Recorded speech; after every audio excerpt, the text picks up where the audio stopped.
Hi crafters! I am jumping on spontaneously here to play around with a new product called the Loveliest Layers Decorative Masks. And yesterday I made reference to planning on making this video, so I had a little bit of time before I head to my son's basketball game, so I thought, why not make a card? So I decided to do one live just in case anybody is here to tune in. Maybe you could chime in when I'm going to ask you for some advice here in a minute. So these are called the Loveliest Layers Decorative Masks. They come in a pack of 5, and I'm going to show you where you can find them because it took me a minute to even know where they were. This is a product that I completely overlooked. I am in the current mini catalog that goes through the end of April, and on the back it has an appendix. On page 87, it shows them up here in the top corner, and I am going to suggest applying ink with using blending brushes, and I'm also going to show you the new blending brush storage if you haven't seen it yet. So if you go to page 62, you can see more here of some cards that were made using this mask that comes in it. And then over here in this corner, you can see all of the masks you get for $10.50, and you can see them playing with it here, and you can see them using paste over here. So first they applied it with paste, and then they came in after the paste had dried to apply ink using blending brushes. Now over here, it looks like they skipped the paste and just went with applying with ink. So that gives you an idea of the different kinds of looks that you can achieve. And I honestly, like I said, overlooked this product until I saw that it was added to the Celebration offerings. So we've got less than 2 weeks left of Celebration, but it was one of the free items that you could choose when you place a $50 order. So I put that on my last order, and I wanted to play with these. So the first thing I wanted to do is decide, well, let's take a closer look at them. The smaller one has a flower, and this is like the front of a card. So it's perfect for just the, a background or a focal image on the front. This is sort of like the insides of the flowers. Then you've got one stencil for the leaves and then one for like the vein of the leaves. So I'm just going to be using these, not so much this one right now. So my first question is, which color should I use? So I'm thinking we should use 2 colors for the flower, although you could use like a lighter shade and then a darker shade, or just darker of the same color, and then 2 colors for the leaves. So if you are here and you're watching and you want to chime in, what color might you suggest we make the flower, and what colors would you suggest we make the leaves? Now, if you're wondering about our colors, you can find those in the annual catalog on page 122 and 123. So Stampin' Up! Has 53 colors. The 3 would be the black, the ivory, or the vanilla, and very vanilla, and the basic white. So those are the 3 basics. And then the 50 are broken down into color families. So there's 1 color family of subtles, 110 color family of regals, 110 of neutrals, and 110 of brights. And then every year there are 5 in colors that last for 2 years long. And so every time a new catalog comes out, and the next annual catalog is coming out in May, we will be losing these 5 in colors. These will still stay, and then 5 new in colors will come. So there historically have always been like at least this many, but 53 is what we currently have. So what's exciting, Stampin' Up! Told us a long time ago that they do a color refresh or revamp every 5 to 7 years. And if I've done my math correctly, I think the last one was about 7 years ago. And there have been some clues that they are getting ready to shuffle up the colors. And one of the clues was when a new pack of paper has come out that included 2 colors that retired a while ago. And I normally sell my ink and refills, but I always hold on to my markers. You know why? Because markers don't take up much space. And so that's the main reason I keep it. So this is Lost Lagoon.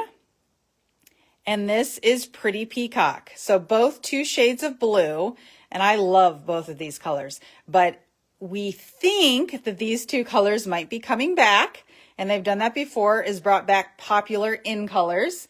And that just leads us to believe that there might be a color refresh. So you'll have to stay posted to that. Now, if you're a demonstrator, you get to see a copy of the new catalog in March. So it's not long before we'll know that. All right, so back to these flowers. Who has a vote of what colors they might want to use? Let's even see if I can find the comments. Hold on real fast. All right, so comments. Facebook is so complicated. I'm telling you, every time I come on here, it's different too. Oh, it looks like I can ask a poll. Okay, so which colors should I use?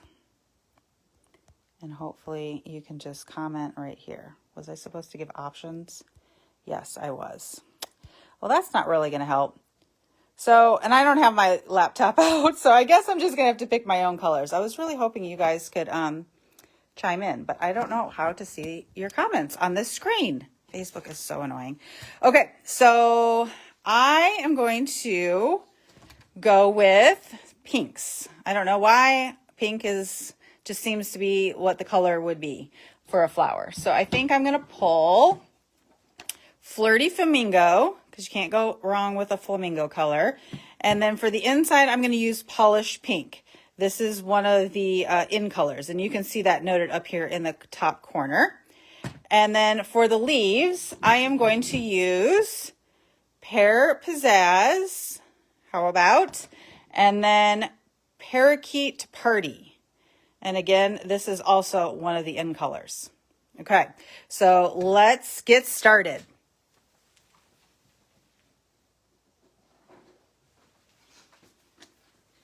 All right, so the first thing is you want to have some grid paper, and then I just pulled a piece of Whisper White or Basic White cardstock already cut to 4 5 1/4. And now I'm going to use the Stamparatus, believe it or not, because it has a nice clean surface where you could use the magnet. And we actually sell grid paper for this. I took one sheet of the grid paper and had it laminated. Actually, someone did that for me, so thank you, Bonnie. But that's just a good idea because then you can wash it off each time rather than, tearing off and throwing away pieces of paper. But you can buy the paper in a pack if you want. So I'm going to take this, and I'm probably not going to put it in the corner like I normally do. I think I'm going to put it right here, and then I'm going to use one of the magnets. I only use one magnet at a time because if the two magnets ever touch each other, they can break. So my other magnet is on the bottom being stored safely. All right, so next I'm going to find the masks. What did I do with the masks, you ask? There they are, buried under my catalog. Okay, so this one right here is the one I'm going to start with. And you can sort of decide if you want it in the corner or right smack in the middle or sort of off to the side. I don't know, for simplicity's sake, let's just do it right there in the middle. That would make it easier, right? So then I'm just going to use the magnet to hold it in place. I could use the other magnet up there if I wanted. And now I'm going to pull in the blending brushes. And if you haven't seen the new storage holder yet, it looks like this. It holds 9 blending brushes.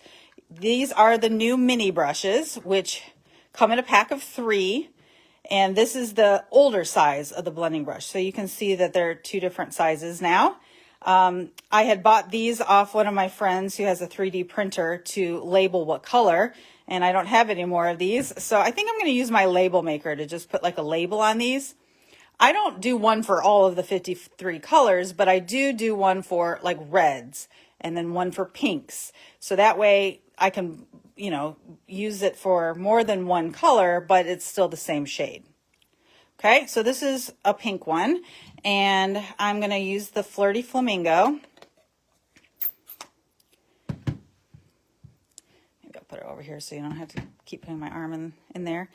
And the only tip that I would say is you don't always want to start blending on the project because the ink will be harsh in the place where you start. So if you just sort of come sort of off first, then you're not leaving blotches. Okay, and this is a lighter pink where sometimes you don't even think it's showing up until you move it away and then you're like, oh yeah, it totally showed up. But I am ready for spring. I don't know about you guys. So I like to go in a circular motion. Again, just because it sort of blends better this way. I'm not really sure what these little dots are off to the side, but we'll just make them pink too.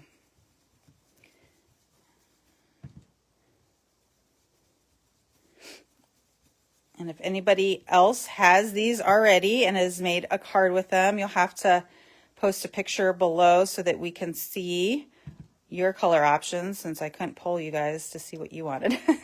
All right, so then if I just peel this away, you can see here that it's very light shade of pink, and I think that's totally fine. All right, so now I'm going to move on to the next. Oops, I got it over here on the side. Oh well, probably trim it off.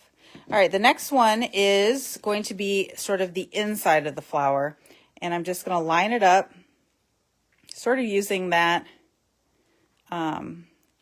lining it up on the grid paper where it was in this. I met it right here, I guess, and then that center makes it pretty easy to line up. Okay, and now I'm going to move to polish pink, and I'm going to use the same blending brush because it's still pink. Now this is a pretty hot pink, so I'm a little worried that it's going to be pretty hot. So I'm going to come in sort of off the page.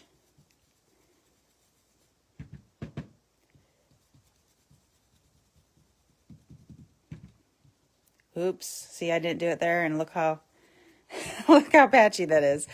Okay, so I am going to try and match that now, so it doesn't look like that's the only spot that has it. That's okay. I mean, that's what blending is, right? You just keep going in circles, and the more ink you apply, the more it blends. So I'm going to peel it away and see how it looks. And again, we can come back in later if we need to. All right, I like it. All right, now let's move over to the leaves. So the leaves, there's got to be a right and wrong way for the leaves, right? There it is. Had to maybe put a little sticker on it to say right side up. Okay, so the magnet I think is really imperative. If you're not using the magnet, you could use washi tape, but you want to make sure that it's not going to be moving around on you while you're doing this. Okay, and now for this, I'm going to use Pear Pizzazz is darker. So we'll start with the Parakeet Party. This color is very similar to Granny Apple Green, if you like greens, which I do.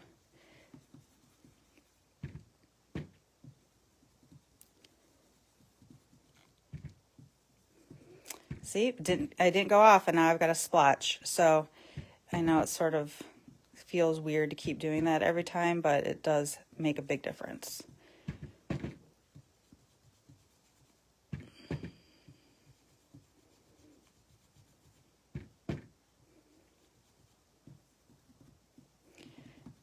This is where I feel like I should be on TikTok or something so that you could speed it up so you don't have to see me going around in circles so much. But you get the idea.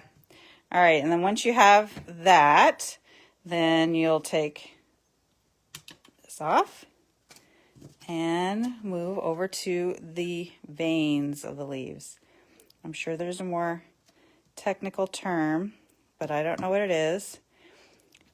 I'm working with high schoolers right now, and I actually was starting to reflect back on my high school days saying, what science classes did I take? So I had to look it up, and interestingly enough, I took botany, but I have no idea anything about flowers.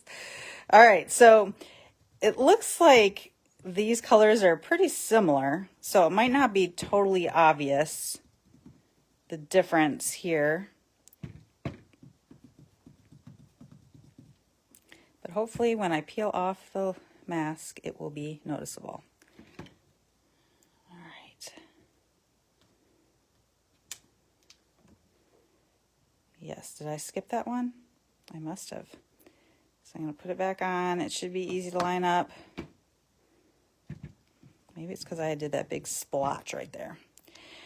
All right, so this is a very easy way to just do something quickly, even if you don't have that many colors of ink. And if you don't have blending brushes yet, you can obviously use like a sponge or a dauber or something like that also. But you don't need, I guess, probably 4 ink colors, maybe 2. You could get away with 2. But how pretty is that? It just looks very delicate and makes a good background.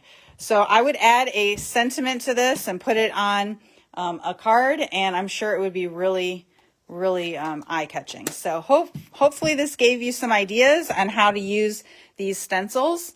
And if you like stencils, there is another set also in the annual catalog. So I think right now there are 2 options available, and we've had more in the past as well. But just keep in mind, if you do want them, you would want to get them as a free item by adding this number in the celebration section.